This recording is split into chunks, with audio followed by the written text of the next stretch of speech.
사운드 오브 뉴스입니다. 김민아 기자 어서 오세요. 안녕하세요. 첫 번째 소리 들어보죠.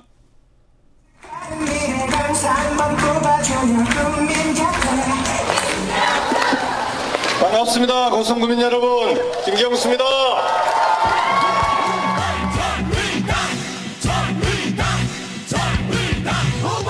노동자가 당당하게 시민 여러분, 6월 13일 여러분이 선택할 서울시장 그 사람이 누굽니까? 김만수. 그렇습니다, 여러분.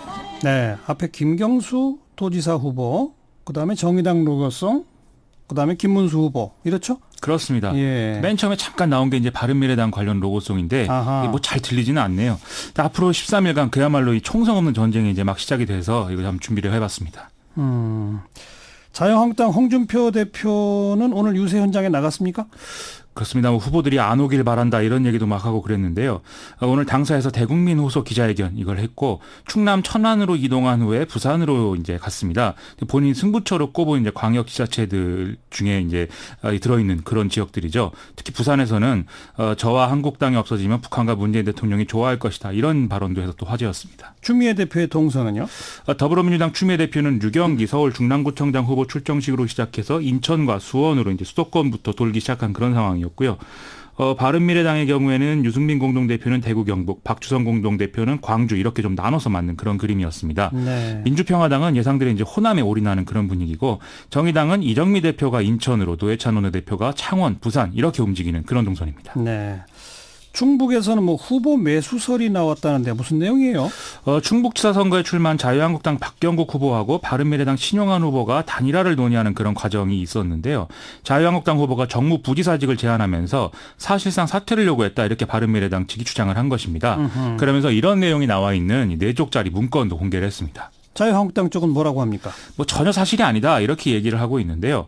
하지만 만에 하나 사실이면 이거는 선관위가 조사에 나서야 될 상황이라는 게 문제죠. 과거에 광노현 서울시 교육감직 상실할 때 기억나실 텐데 그때도 이제 공직선거법상의 후보 매수죄가 문제이지 않았습니까? 예. 이 내용인데 후보 사퇴의 대가로 금전, 물품 등 재산상이익이나 공직을 주고받기로 한 사람 그리고 받기로 한 사람 모두 처벌하도록 돼 있다는 거죠. 결국 그러면 선관위가 조사에 나선답니까? 아직은 그것까지는 모르나요? 아직 그런 얘기는 나오지 않고 있습니다. 그래도 이대로 그냥 묻힐 수는 없는 거고 그렇습니다. 뭐 좀 조치가 취해야 될 것 같은데 일단은 뭐 하루 이틀 상황 파악을 하고 있는 모양이네요. 그런 상황입니다. 다음 소리 들어보죠. 여러 가지로 궁금한 것이 많은 것으로 알고 있습니다. 어제 보고서가 제출된 것은 맞습니다. 그 보고서 등을 기초로 해서 결론을 정하기 위해서 논의하고 심사숙고하는 과정입니다. 결론이 다 정해지면 한꺼번에 말씀드리도록 그렇게 하겠습니다. 이해해 주십시오. 누구 목소리입니까? 김명수 대법원장이 오늘 출근길에 기자들 만나서 한 그런 말입니다. 예, 뭐 대국민 담화 오늘 발표했죠. 사법부 블랙리스트 의혹을 조사하는 조사단이 뭐 이른바 이 재판거래 의혹이 담긴 문건을 찾아낸 것에 대해서 담화를 내놨는데요. 일단 대국민 사과를 했고요. 관계자들에 대한 징계 그리고 의혹 해소를 위해서 필요한 자료 일부의 공개 이런 것들을 적극 검토하겠다 이렇게 밝혔습니다. 예. 또 사법행정권 남용을 방지할 제도적 장치도 마련하겠다고 하고 있습니다. 검찰에 고발해야 되느냐 말아야 되느냐가 쟁점인데 거기에 대해서는 뭐라고 그랬습니까?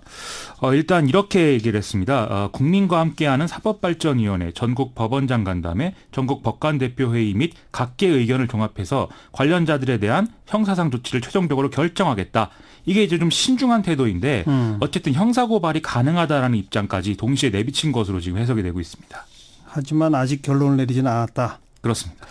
이게 조직적으로 보면 법원 행정처를 어떻게 할 건지 이게 가장 큰 문제 아니에요? 이 대법원 운영 조직과 사법행정 담당하는 법원 행정처 조직을 인적 물적으로 완전히 분리하겠다 이렇게 강조를 했는데요. 또 법원 행정처를 대법원 청사 외부로 이전하는 방안하고 이 상급 법관들을 사법행정 전문 인력으로 대체하려는 노력 시작하겠다 이렇게도 밝혔습니다. 예. 이를 통해서 재판 진행이나 결과에 법원 행정처가 영향을 미치려는 시도를 원천 봉사하겠다 이런 얘기인 거죠. 또 대법원장의 이른바 제왕적 권력 이것도 계속 문제로 지적되어 왔잖아요.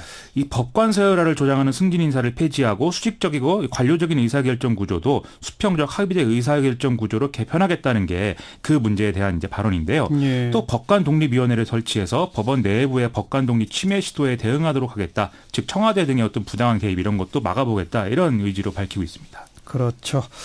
하지만 아무튼 지금 검찰 고발 여부가 가장 초미의 관심사인데 며칠 더 기다려 봐야 되겠네요. 그렇습니다. 다음 뉴스 소리도 들어보죠.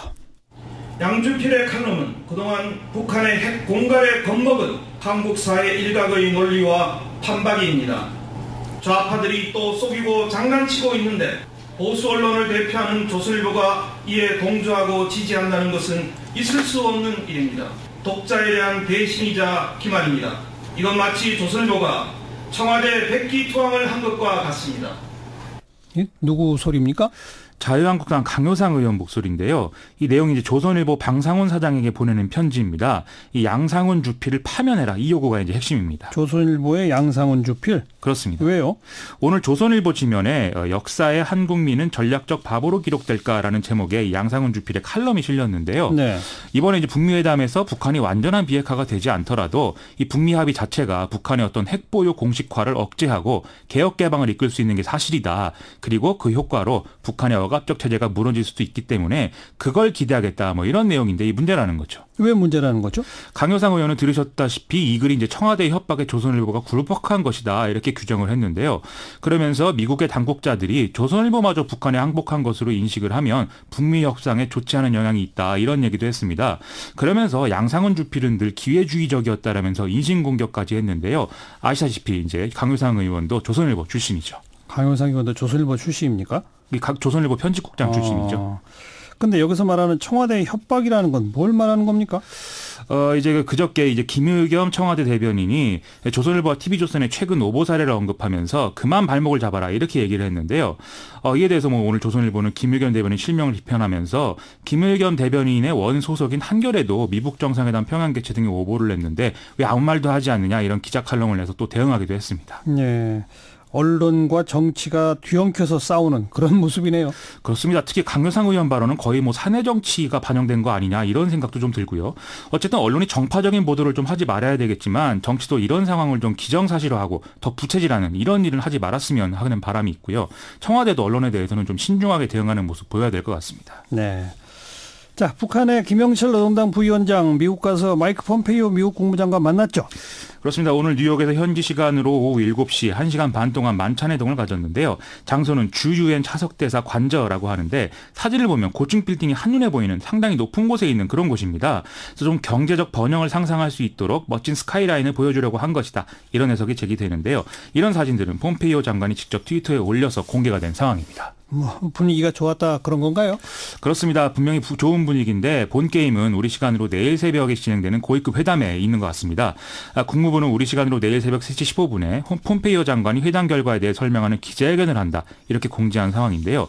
오늘 분위기는 체제 보장과 경제 지원 및 제재 해제 이것과 비핵화 특히 핵무기나 ICBM 일부 반출 이렇게 좀 맞바꿔질 가능성이 있다. 이런 얘기들이 나오고 있습니다. 내일 우리 시각으로 내일 새벽 3시 15분 결과 발표한다. 그렇습니다. 끝까지 봐야 되죠, 그래도? 그런 상황이죠. 예. 예.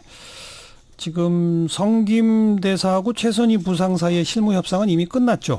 어제 끝낸 걸로 알려졌었는데요. 오늘 다시 미국 협상단이 한국 체류를 연장한다 이런 소식들이 좀 알려졌습니다. 그건 아직 협의할 게 남았다는 얘기거든요. 예. 우리 외교부도 오후에 양쪽 대표단이 판문점에서 실무회담 진행한다 이 사실을 확인해 줬는데요.